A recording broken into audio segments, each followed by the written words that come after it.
오늘은 창세기 37장 18절에서 20절에 있는 말씀을 가지고 꿈을 꾸는 자가 하나님을 만난다라는 제목으로 말씀을 함께 나누기 원합니다. 먼저 말씀을 봉독하겠습니다. 요셉이 그들에게 가까이 오기 전에 그들이 요셉을 멀리서 보고 죽이기를 꾀하여 서로 이르되 꿈 꾸는 자가 오는도다. 자, 그를 죽여 한 구덩이에 던지고 우리가 말하기를 악한 짐승이 그를 잡아먹었다 하자. 그의 꿈이 어떻게 되는지를 우리가 볼 것이니라 하는지라. 아멘. 기도하겠습니다. 사랑하는 주님, 2023년도를 허락하시면 감사합니다. 2022년도 힘들고 어려운 시간을 보내왔고 또 그동안에 많은 일들이 있었지만 하나님은 또한 우리에게 새로운 시간을 허락하시는 줄 믿습니다. 2023년도 새로운 시간에 하나님이 주신 꿈을 꾸게 하여 주시옵소서. 하나님이 원하시고 바라시는 그 꿈을 향하여 달려가게 도와주시고 우리의 삶의 모습이 하나님과 함께 동행하는 시간 되게 하여 주옵소서. 이후의 모든 시간을 주님 앞에 의탁하옵고 예수님의 이름으로 간절히 기도하옵나이다. 아멘. 오늘은 2023년 새로운 시작이자 1월 신년주일로 지내는 날입니다. 먼저 지금까지 힘들고 어려운 시간을 보내고 여기까지 오신 여러분들에게 진심으로 축하를 드리고 그동안 참 고생이 많으셨다는 말씀을 드리고 싶습니다. 우리가 알다시피 우리는 참으로 어렵고 힘든 시간을 보내고 2023년도 새로운 시간을 맞이하고 있습니다. 여기까지 오면서 말할 수 없는 고통, 아픔, 슬픔을 우리는 경험해야만 했고 그 나름대로 각자의 삶에서 행복과 기쁨도 조금씩은 느꼈을 것입니다. 그러나 사실 행복과 기쁨의 순간들은 잠시고 대부분의 시간들은 슬픔과 걱정과 염려와 근심으로 살아가는 사람들이 바로 우리가 살아가는 삶이라고 해도 과언이 아닐 것입니다. 오늘은 요셉의 이야기를 통해서 우리 자신이 지금 새로운 시간을 맞이하면서 어떤 꿈을 꾸고 있는지 어떤 비전을 생각하고 있는지 돌아보는 시간을 가지려고 합니다. 사실 우리가 잘 아는 바와 같이 요셉은 오늘 본문을 시작으로 말할 수 없는 고통과 슬픔과 환난, 역경의 시간을 13년이라는 시간 동안 보내야만 했습니다. 말씀을 통해서 먼저 우리는 요셉이 고통과 고난의 시간을 어떻게 보냈는지를 살펴보고 요셉을 통해서 우리의 삶을 돌아보는 시간이 되기를 바랍니다.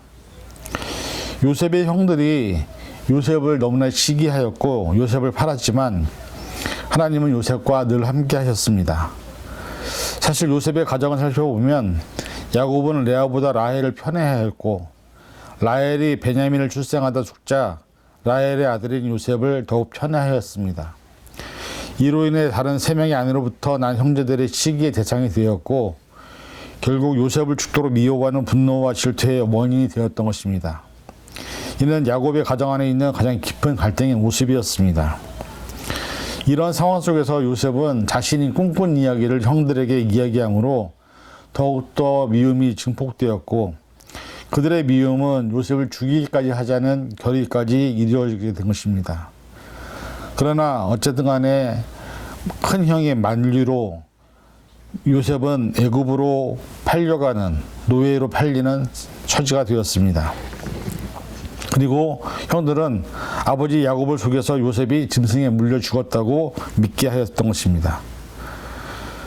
그 후에 요셉이 종으로 팔려가는 상황을 이렇게 고백합니다. 발이 착고에 상하고 몸이 쇠사슬에 매였으나 하나님은 요셉을 연단하셨고 하나님은 요셉을 통해서 당신의 약속을 이루시는 것을 보게 됩니다. 요셉은 애굽에 팔려가 우리가 잘 아는 것처럼 바로의 신하 시위대장인 보디발의 족이 됩니다. 비록 요셉이 아버지에게는 사랑받는 아들이었지만 애굽으로 끌려온 요셉은 노예로 살아야 했습니다. 그러나 하나님께서 요셉과 함께 하심으로 요셉이 있는 그 보디발의 집이 점점 복을 받는 것을 경험하게 됩니다. 창세기 39장 5절 그가 요셉에게 자기의 집과 모든 소유물을 주관하게 한 때부터 여호와께서 요셉을 위하여 그 애굽 사람의 집에 복을 내리심으로 여호와의 복이 그의 집과 밭에 있는 모든 소유에 미친지라. 요셉이 노예로 있었지만 보디발의 집에 있었기 때문에 요셉으로 말미암아 보디발의 집은 많은 부를 누리게 되었습니다. 요셉은 하나님의 은혜를 입은 자로서 자신이 맡은 일을 신실하게 처리하여 주인 보디발의 큰 신임을 받아 결국은 집안의 모든 것들을 관리하는 직위에 오르게 됩니다. 그러나 요셉의 시험과 고난은 또다시 보디발의 아내의 유혹에 접대 시작이 됩니다. 보디발의 아내가 유혹을 찾아오자 요셉은 하나님 앞에서 자신을 순결을 지키고자 하였고, 창세기 39장 9절에 이렇게 고백합니다. 내가 어찌 이 큰 악을 행하여 하나님께 득지하리이까. 매일매일마다 찾아오는 보디발 아내의 유혹을 결국은 요셉은 끝까지 거부를 하고 피합니다. 결국 요셉이 그렇게 계속 행동을 하자 보디발의 아내는 누명을 씌워서 요셉을 감옥에 갇히게 하죠. 창세기 39장 20절. 이에 요셉의 주인이 그를 잡아 옥에 넣으니 그 옥은 왕의 죄수를 거두는 곳이었더라. 요셉이 옥에 갇혔으나. 비록 요셉은 옥에 갇혔으나 하나님은 또 요셉과 거기서도 함께 하셨습니다. 은혜를 더하셨고 범사에 형통하게 하셨습니다. 감옥에서 요셉은 술 맡은 자와 떡 굽는 자의 꿈을 해몽하였고, 요셉의 해몽대로 술 맡은 자는 관직이 회복되었고 떡 굽는 자는 처형받는 것을 경험하게 됩니다. 그러나 술 맡은 관원장은 관직이 회복되었지만 요셉을 잃어버리게 되죠. 얼마 지나고 2년이라는 시간이 지나고 난 후에 바로가 큰 꿈을 꾸었는데 그 꾼 꿈을 해석할 사람이 없었습니다. 바로의 꿈은 흉악하고 파리한 7 암소가 아름답고 살찐 7 암소를 먹는 것이었고, 다른 하나는 세약하고 마른 7 이삭이 무성하고 충실한 7 이삭을 삼키는 것이었습니다. 바로의 꿈을 해석하는 자가 없게 되자 복직된 술 관원이 요셉을 기억하게 됩니다. 그리고 요셉을 왕 앞에 내세우게 되죠. 그리고 이것에 대해서 요셉은 이렇게 얘기합니다. 창세기 41장 26절에서 27절. 7 좋은 암소는 7 해요. 7 좋은 이삭도 7 해니 그 꿈은 하나이니라. 그 후에 올라온 파리하고 흉악한 7소는 7년이요. 동풍에 말라 속이 빈 7 이삭도 7해 흉년이니. 그래서 결국은 7년간의 흉년을 대비하기 위한 예언을 주신 것으로 해석을 합니다. 요셉의 지혜에 감동한 바로는 요셉을 총리에 앉히고 모든 권한을 주어서 전국을 다스리게 하기죠. 창세기 41장 40절에서 41절. 너는 내 집을 치리하라. 내 뱃성이 다 내 명예에 복종하리니 너는 너보다 높음이 보좌뿐이니라. 바로가 또 요셉에게 이르되 내가 너로 애굽 온 땅을 총리하게 하노라 하고. 바로는 요셉이 하나님의 신으로 감동한 사람임을 분별하였고 그보다 지혜 있는 자가 없다고 고백하였습니다. 창세기 41장 38절에서 39절. 바로가 그 신하들에게 이르되 이와 같이 하나님의 신이 감동한 사람을 우리가 어찌 얻을 수 있으리요 하고, 요셉에게 이르되 하나님이 이 모든 것을 내게 보이셨느니 너와 같이 명철하고 지혜 있는 자가 없도다라고 고백합니다. 요셉은 17세에 애굽의 종으로 끌려간 이후 13년이라는 시간 동안 힘들고 어려운 시간을 보냈지만 30세에 애굽의 총리가 되었습니다. 13년이라는 시간 동안 말할 수 없는 고난과 역경이 있었지만 그 모든 시간 지난 후에 결국 요셉은 하나님의 섭리를 발견하게 되죠. 그리고 마지막에 형들을 만났을 때 이렇게 고백합니다. 창세기 45장 8절. 그러자 나를 이리로 보낸 자는 당신들이 아니요 하나님이시라. 하나님이 나를 바로의 아비로 삼으시며 그 온 집의 주를 삼으시며 애굽 온 땅의 치리자를 삼으셨나이다. 이미 다 알고 있는 이야기지만 요셉의 이야기를 보면서 제 스스로가 나는 과연 지금 꿈을 꾸고 있는지 돌아보게 됩니다. 미국에 처음 왔을 때 저희 4 식구는 조그만 방 하나에 같이 살아야만 했습니다. 차도 없었고 돈이 없어서 이민 생활을 시작했습니다. 그런데 어느덧 16년이라는 시간이 흘러 2023년도를 맞이하고 있습니다. 참으로 은혜롭고 감사한 것은 미국에 와서 막내딸이 태어났고 어엿한 5 식구가 같이 살고 있습니다.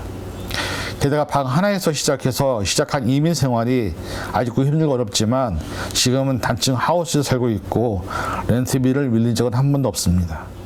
가장 감사한 것은 가족 중에 누구도 아프거나 병원에 입원하는 그런 질병이 없었다는 것이 얼마나 감사한 일인지 모릅니다. 이민 생활을 방 안에서 시작된 주거 공간은 저희 식구 5명과 장인 장모님 7명이 살아야 했기에 항상 공간은 모자란 상황이었습니다.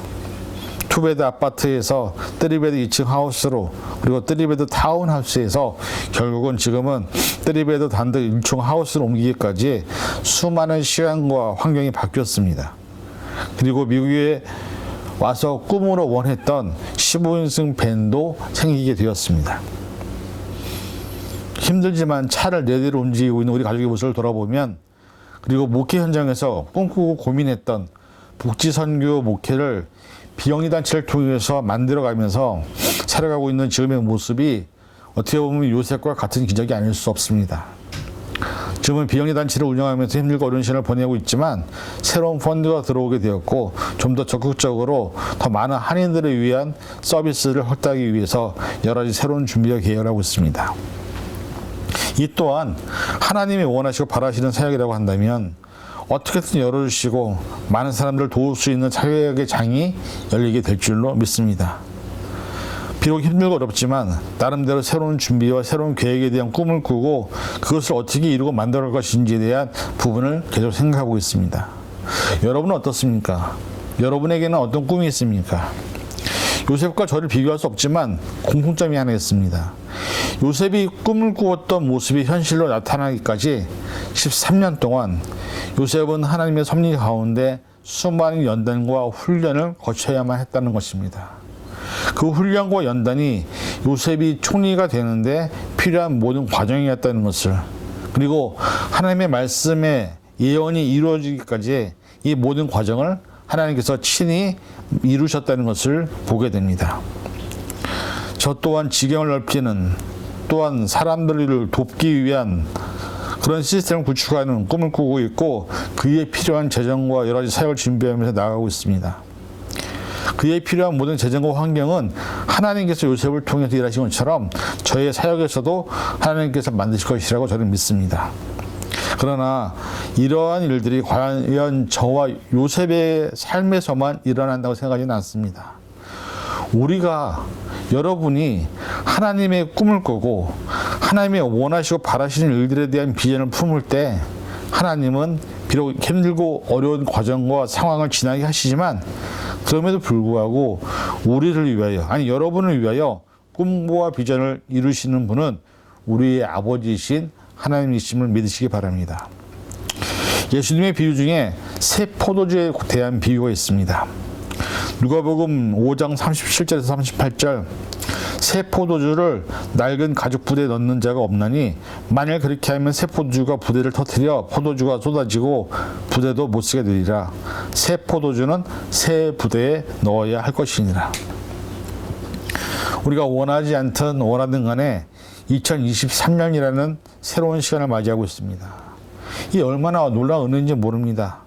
왜냐하면 코로나 팬데믹 기간 동안에 얼마나 많은 사람들이 코로나 바이러스로 죽었는지, 저희도 바이러스에 걸렸다가 다시 회복된 은혜를 경험했습니다. 그러나 현재는 살아있고 새로운 2023년이라는 시간을 맞이하고 있음이 얼마나 감사한지 모릅니다.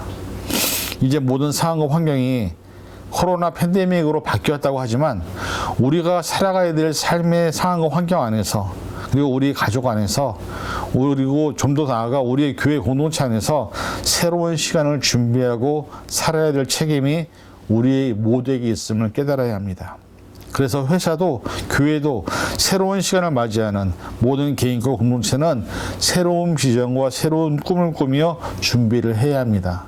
새 포도주를 새 부대에 담는 것처럼. 그래서 우리가 잊지 말을 것은 우리가 꿈을 꾸는 것, 하나님을 위한 꿈을 꿀 때 내가 원하고 바라는 꿈이 아니라 하나님이 원하시고 바라시는 그의 나라와 그의 의를 드러내기 위한 꿈을 꿀 때 하나님은 우리에게도 요셉에게 함께 하셨던 것처럼 역사하실 것임을 믿으시기 바랍니다. 시편 57편 2절, 내가 지존하신 하나님께 부르짖으며 곧 나를 위하여 모든 것을 이루시는 하나님께로다. 읽은 말씀처럼 내가 부르짖고 기도하는 모든 것은 하나님의 나라와 그의 의를 위한 것이기에 이 모든 것을 이루는 분 역시 하나님이십니다. 우리의 위치가 세상이 아닌, 사람이 아닌 하나님 안에 거하는 것이 제일 중요합니다. 왜냐하면 하나님이 나를 통하여 일하시기 때문이죠. 그래서 우리가 하나님 안에 거할 때 우리가 원하고 바라는 하나님의 일이 이루어지는 것입니다. 요한복음 15장 17절, 너희가 내 안에 거하고 내 말이 너희 안에 거하면 무엇이든지 원하는 대로 구하라. 그리하면 이루리라. 우리가 많은 것을 계획하고 많은 것을 준비한다 할지라도 모든 것은 하나님께서 이루실 것이고 하나님께 맡길 때 하나님의 일하심을 볼 수 있을 것입니다. 왜냐하면 우리의 생각과 우리의 뜻대로 어떤 일도 일어나지 않습니다. 우리의 바람과 꿈과 비전을 이루시는 분은 하나님이지 내가 아닌 것을 깨달아야 합니다. 그래서 우리가 모든 일을 하기 전에, 계획하기 전에 기도하며 하나님께 맡기고 그 일을 통해서 하나님이 어떻게 일하시는지를 볼 수 있는 영적인 눈이 열려야 하는 것입니다. 그래서 잠언에서는 이렇게 말합니다. 잠언 16장 3절, 너희 행사를 여호와께 맡기라. 그러면 내가 경영하는 것이 이루어지리라. 이 참된 축복이 2023년도 여러분 모두에게 있기를 바랍니다. 결론을 맺습니다. 우리는 2023년도 새로운 시간을 선물로 받은 존재입니다. 이 선물이 우리의 행복과 우리의 믿음의 성장과 우리의 영적으로 성숙하기 위한 선물이라는 사실을 잊지 말아야 합니다. 또한 우리가 요셉과 같이 꿈꾸는 자가 된다고 하여도 요셉처럼 꿈이 이루어지는 데는 오랜 시간이 걸릴 수도 있고 때로는 요셉과 같이 힘들고 어려운 시간을 통과해야 할 때도 있습니다. 그러나 그 모든 시간 안에 하나님이 요셉과 함께 하셨던 것처럼 저와 여러분들에게도 2023년도에 하나님이 함께 하실 것을 믿으시기 바랍니다. 가장 중요한 것은 어떤 순간에도 어떤 상황에서도 하나님은 저와 여러분의 삶에 함께 하실 것입니다. 우리와 임마누엘 하시는 그 하나님의 능력과 사랑이 우리가 하나님의 사람이라는 것을 세상에 드러내게 하실 것입니다. 부디 바라기는 저와 여러분 모두 2023년도 새해에 더욱더 하나님의 영광을 나타내는 또 믿음의 선한 일꾼들이 되셔서 하나님의 사랑과 능력과 은혜를 증거하는 믿음의 선한 증인들이 될 수 있기를 주님의 이름으로 간절히 축원을 드립니다. 기도하겠습니다. 사랑의 주님, 우리가 2023년도를 맞이했습니다. 새로운 시간을 주신 것을 감사합니다. 2023년도에 하나님의 꿈을 꾸고 하나님이 우리의 꿈을 이루어 가시는 것을 보게 하여 주옵소서. 그래서 하나님의 능력을 경험하게 도와주시고 하나님의 섭리를 깨닫게 도와주시고 우리를 통하여 하나님의 능력과 은혜가 어떻게 우리의 삶에 나타난지를 경험하는 시간 되게 하여 주옵소서. 우리가 하나님의 꿈을 꾸기 원합니다. 하나님의 비전을 품기 원합니다. 그리고 하나님의 역사하심을 보기 원합니다. 함께하여 주시옵소서. 모든 것을 감사드리며 예수님의 이름으로 간절히 기도하옵나이다. 아멘.